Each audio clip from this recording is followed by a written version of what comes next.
And welcome to another installment of Jay's Brawl Call on the Fight Zone TV network. Jay Adams here, bringing you everything that is everything in the awesome sport of mixed martial arts. Tonight, we're in Las Vegas, Nevada. We're going to be visiting a really good promotion, World Extreme Cage Fighting. They do their events right behind me, right over there.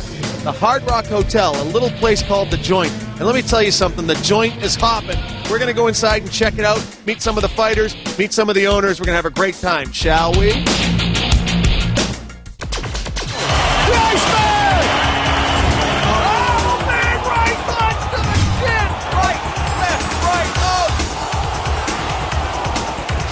The world. How's that sound to you? Welcome to Jay's Brawl Call. Hey, Jay Adams, Jay's Brawl Call on Fight Zone TV. We are joined by the Vice President of Operations and Productions for World Extreme Cage Fighting, Pete Drobic. Pete, thanks for being with us. Thank you. Pete, on your website, on the splash page, you bill yourself as the world's leading MMA organization. There might be a couple of organizations out there who might dispute that. I won't name them. Pretty strong words, my friend. We like to think of ourselves as one of the best organizations in the world. I think there's one and there's two and everybody else. So we've got some of the best fighters in the world. And if you look at our talent, it proves that. Now, I noticed the production values. We're sitting here as the crew is getting ready for a great card tonight. Production values, we were talking about that before we went on. You guys are very, very disciplined and have high production values that are rivaling UFC. So there is sort of a sibling rivalry, if you will. There is, actually, and we've got some feedback from fans that say they prefer our production over the UFC. And we've had fans come up and ask guys from the UFC and ask Dana, are you worried about the WEC? They're up and coming. And he just kind of chuckles. So, yeah, we don't cut any corners. Our production is the best in the business. We've got some of the best people in the business, not just in MMA, but in the sports world, the entertainment world, and the marketing world. So it's top-notch. You were already a top-notch organization before you were bought by Zuffa, and we were on the march there. Some big things happening. That is obviously one of them, and also, obviously, the Versus television deal. Let's talk about the Zuffa purchase and how that affected WEC and what their idea for WEC's growth is. Well, back in about a year and a half, 2 years ago, Zuffa was looking at some properties to buy, some other organizations. And WEC, they had a good working relationship with them. They were seeing it was almost a farm system or a feeder league to the UFC. There's 12, 15 guys that started in the WEC or are now in the UFC. And they looked at it and said, this is a good property. It was well run. It was profitable. They were, staying within their means. They're fighting in smaller casinos in Northern California. And initially we thought it would be a good farm system, but then we started shopping it around to some of the networks and said, there's enough interest from television and there's enough talent out there that we can have a second organization that can rival the UFC. Our Versus deal is second best television deal in MMA. Obviously, the UFC has the best deal, but the WEC has an amazing relationship with Versus. They're great partners of ours, and we've recently signed an extension with them through 2008 and through 2009. We're increasing the number of live fights, increasing the number of tape programming we're doing, and we're looking at some ancillary programming as well. Firewalls in between the two organizations, UFC, WEC, in terms of poaching? No, we're smart about it. Our focus really is the lighter weight classes. There's two weight classes which the UFC does not have that WEC has, the feather and the bantam, and we do not have a heavyweight or a super heavyweight. So that is our focus. We're smart about how we distribute our talent. And this is not a feeder system. It's not a farm league to the UFC. As a guy grows in the WC, he's staying put. You can see that, especially in some of your champions. Uriah Faber comes to mind. He is clearly extremely happy to be with the WEC. Just about every soundbite, this is my home, this is where I'm staying. So clearly the fighters are happy. The fighters are very happy. And we have the best lightweight fighters in the world. No questions asked. This is where their home is going to be. Uriah's our star. He's arguably one of the top pound-for-pound fighters in the world.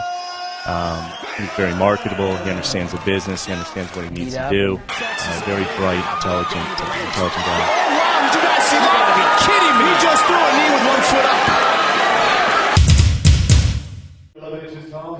23 straight sellout crowds. Am I right in that? And if so, that is clearly an MMA record. I believe it's 25, actually. And we're going on 26. I just got an email that we are selling out, sold out right now.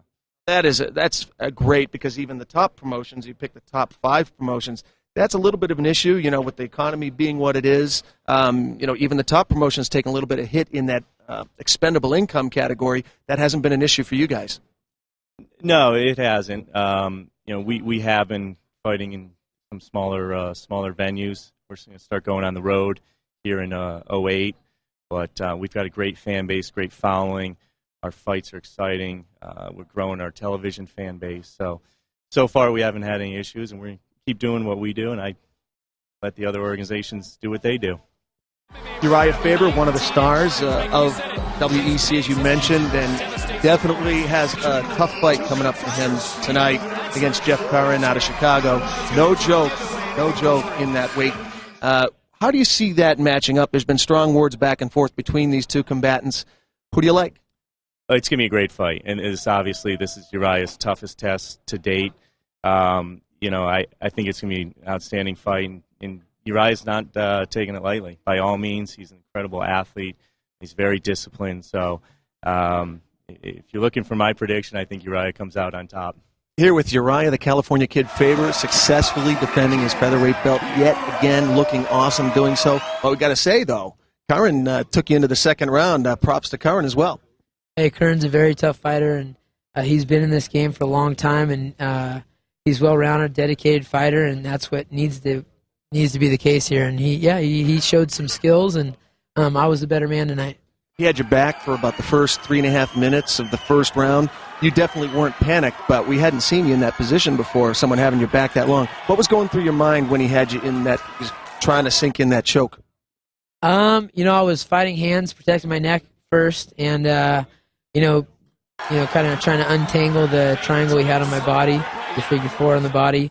A couple times I thought I had his legs crossed for just a cheap submission that, is pretty common in jiu-jitsu. And then, I was trying to hook the leg and turn over the same side and, create a little pressure on his ankle. But I ended up having to pick him up and slam him. So I was in the same position against Bibiano Fernandez. He's a 9-time Brazilian jiu-jitsu world champion. And, just keep my composure. That's how I roll.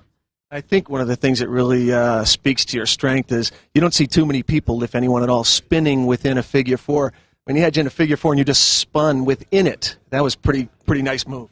Well, thank you. It's just kind of, you can only do so much with the figure 4. You can just hold on to it. So, I had some time to weasel out of it, and spinning was the option. So and boy, creative fighting out there. You're doing some stuff that we had never seen before, some real creative kicks and some creative elbows. Color commentator for WEC, Frank Mir, saying he's never seen it, and he's extremely knowledgeable. He's never seen any of this. I don't think any of us. Where does that come from? It comes from a love of the sport, and I like I say, I learn from everyone, and including myself, and if you really look at the sport as what it is, it's something that you can be so creative in, and it's such a fun thing, and I actually mess around with a lot of different things outside of the ring, and when I have an opportunity to do something neat and creative, I take advantage of it.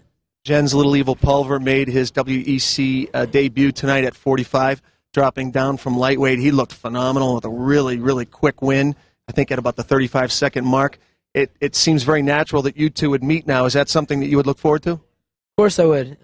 Jens is an incredible competitor and very dangerous fighter, and he's proven himself time and time again. So, I'll be giving up some size in that. I'd have to, maybe work on my size a little bit. I lost a bunch of weight this last 2 weeks because I was sick, and so, I'm going to have to deal with a bigger, more dangerous fighter with Jens, and yeah, let's do it, man. You did square off against Little Evil. Do you see yourself taking that fight to the ground right away, or would you experiment a little bit and trade with him? I would probably have to trade with him. I mean, Jens wrestled Division I. A lot of guys forget about that. He wrestled at Boise State, and he's out of the Militich stable, who has incredible jiu-jitsu, and you don't just rush in and take down a big guy who knows how to fight. You got to mix it up. So yeah, I'd have to mix it up. That's part of the fight game. Uriah, the California kid, Faber, successfully defending his featherweight belt yet again. What number is that? I have no idea. Yeah, I've had some belts for a while. I think that's a third or fourth, something like that, for the WEC. Congratulations, Uriah. Thank you very much. Nicely done. Here is Jen Little Evil Pulver. Another fight that the fans at home are very, very excited to see. Little Evil is making his WEC debut. One of the most exciting fighters to watch. He's going against a guy who has made some very strong statements against him, Cub Swanson. This one is definitely going to be an exciting match. Jen's the legend. He made a name for himself in the UFC. He found that he was struggling to get to 155. He wanted to fight at his natural weight, which is 145. So the only place for him to go is the WEC. Excited to have him. He's 7-0 at 145. So this will be an incredible test for him. Cubs are, again, a great up-and-coming fighter. I think that, Cub, probably seen some of the shows. Cub questioned that he got hurt a few months ago, and we had to postpone this fight. And, that's just gotten Jens a little more fired up. This could be the fight of the night. Easily the fight of the night. And, the winner of this is going to get a shot at, hopefully get a shot at Uriah. So that could be another great fight coming up. I think it's one of the indications of WEC's growth that more and more big-name fighters are coming to you. Jens is really going to add a lot to the WEC. He not only has stand-up game and ground game, but he has verbal game as well. The guy's a walking soundbite. That's going to help. Oh, he's a pro. Obviously, he's done the reality shows. Again, he understands the business. He knows how to promote. He's a great person. He does everything we ask. He's a great, great addition. We're excited to have him. He wants to be here. People are saying, it was a step down. It's not. This is natural weight. This is the only place to be is the WEC for him. The undefeated, reigning, and defending WEC middleweight champion of the world,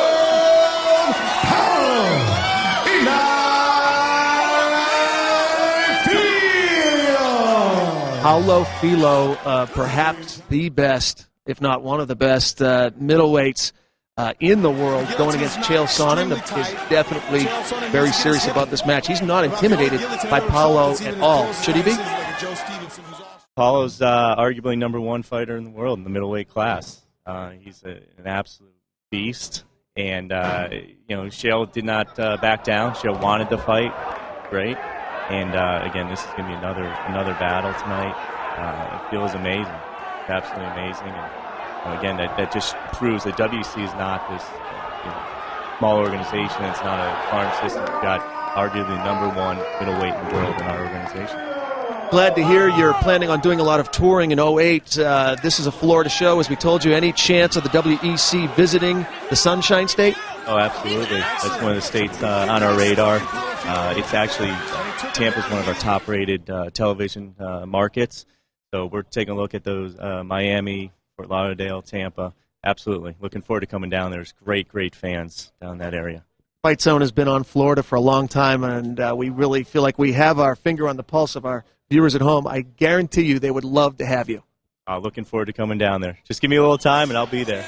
Strong ownership, depth of management, conscious effort to go with the lighter weights, which the people are demanding. Very exciting fighters who have batteries. They could go all day long. The Energizer Bunnies at 145, 155 in the welterweights. It looks like WEC is exploding.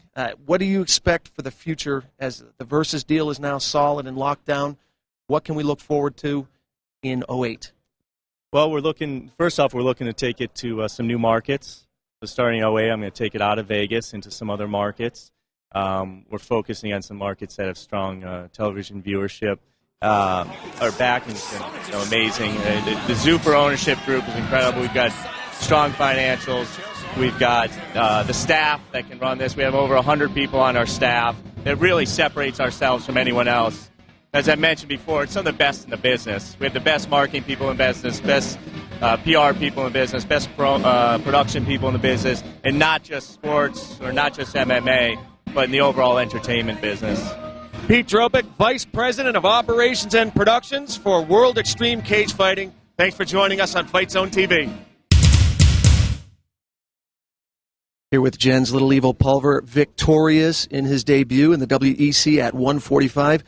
Congratulations, first of all. And let me ask you, all the smack talk that Cub was doing, did that motivate you coming into this fight? Yeah, that one morally hurt me because it was on a personal nature. It wasn't, it wasn't the hype of Jen's, is one-dimensional. Bust on my skills if you want to. Break down my professional career if you need to, whatever. But to say that I ducked you because I had an injury means you don't know me. You do not respect any of the wars I've ever been in. You don't respect any of the opponents I've ever been in there against. And I took that personal. This fight to me was very nerve-wracking. It was very hard to do because, like I said, I like the sporting aspect. I love the fact that, hey, this guy is great. I'm great. Let's go out there and do it. But this became personal when he said I ducked him and I did this knee injury because I needed more time and I was scared of him. That's a slap in my face. And he absolutely made this personal. And, my antics after the fight, hey, when you train for 2.5 months and all you do is stare at somebody's picture day in and day out and you know the things that they said about you, you just want to hold it a little longer. So clearly that you used that as motivation. Did you expect such a quick win, and did you expect it by submission? No, what I expected to do was go out there and be patient with my hands, not force anything, and just kind of ride the fight. Keep coming forward, but at the same token, know that they're going to shoot. I didn't buy into that. I'm going to stand with Jens. I never bought it. No way, no how. And like I said, I'm not saying this because I'm some kind of lethal striker, but that's my comfort zone. I will stand there and box with the world champion if they put him in front of me. But you get me on the ground, BJ showed my weakness, but how many BJ pens are there out there, really? So I was confident. I was like, we go to the floor, cool. Let's go. Let's find out, But I just, like I said, I was just kind of sitting back, and I was waiting. I was going to push it, but I wasn't going to force anything and give up a bad takedown. If you're going to shoot in on me and you're going to take me down, I'm going to sit back and I'm going to be ready for it. Clearly you said that BJ showed some of your weakness, but I think a lot of that could be attributed to the weight difference. BJ pushed you around, but that was at 55. How did it feel coming down to 45? I feel like a truck at 145. I absolutely do, and that's one of the best parts about it, the confidence. Cub is actually one of the bigger 45-pounders. He's my height, everything the same. But when I get in there against 45, I'm no longer probably the biggest man at 45, but I'm definitely not the smallest. And that's a huge confidence to know that, I'm strong enough that if worst case scenario, I can throw a little muscle in there and really make it a nightmare for somebody, hanging on their head, getting down on them, and, really being heavy. But with BJ, that was just lumber. That boy sitting on me, I was just like, good God, I am too small for 55. I got C. Hill when I was coaching reality show, sitting 6'4". I was like, holy cow. Nate Diaz, I'm like, good God, he's 6'1". I don't even got reach. I got nothing with these guys, So my hat's off to the little 55-pounders. I know they'll be coming down. But, no, that's a huge confidence boost to be able to sit there and go, you know what, I can match these guys with the strength. The time I put in the room, condition-wise, I'm there. I can hang with anybody strength-wise and condition-wise. Now it's just a matter of not being stupid and giving up something dumb. You mentioned it, both Uriah, the champion, Uriah, the California kid, Faber mentioned it. It's a natural at this point. It's going to happen between you two. I think that's going to create worldwide excitement. What can we look forward to when you guys do tangle? And the bottom line, you know it. You know it from him. You know it from me. It's going to be exciting. It's going to be good for the sport. This is not going to be an animatic, we're going to sit back and throw cheap shots at each other. No, we're going to respect each other. I've always respected Uriah Faber. I think he's a great champion. He's done a great job. So I'm looking forward to getting in there, and I'm looking forward to fighting with him. And the best part is the fans are going to get to see this, and it's for 145. It's for the WEC, and I'm excited. They believed in me, and I'm going to go in there, and I'm going to give them 100% every time. Jen's Little Evil Pulver, successful in his WEC debut. Congratulations, Jen. Thank you very much. Hey, Jay Adams, Fight Zone TV with Matt the Law Lindland. Saw him, was excited, haven't seen him in a while, want to get caught up with everything you're doing. Now, last time I saw you, Matt, you were squaring off against probably the toughest guy in the world at any weight, and that, of course, is Fedor Emelianenko. First of all the props in the world for getting into the ring with him.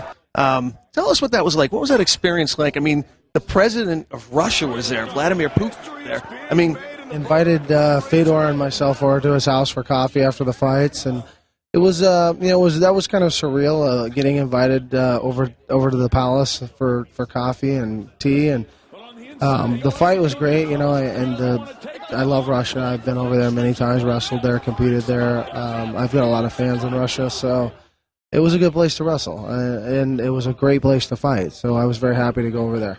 And it must be nice to be in a country where the president of the country really appreciates the sport. He's a grappler himself. Yes, Mr. Putin is a master of sport in judo, and he understands, the kind of training that goes into combative athletes and what they do to get to the level they're at, and so he was very appreciative of what we did. Well, let's talk about the middleweight division and where you would like to fight, what types of fights you're setting up, and is there anyone in that middleweight division you'd most like to face right now? Well, right now I don't have a current contract with any one organization, and I'm open, and obviously, I think the UFC's probably done the best job of promoting the sport and promoting their brand, and they're the most recognized organization out there. So, of course, I would love to get in there and take on the guy that everyone thinks is the best in the world, and that's Anderson Silva.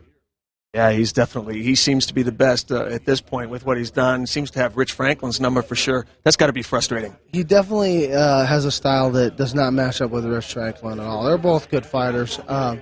I think I bring in a different set of skills than Rich, and I would give Anderson a different look and a different type of match. Let's talk about Sport Fight. You guys have been growing that brand for a while, and with this big contract with HDNet, you got to be excited. What does that mean, and when can the fans see your promotion? Well, it means that the rest of the nation gets to see what we've always known in the Northwest is we keep pumping out phenomenal fighters.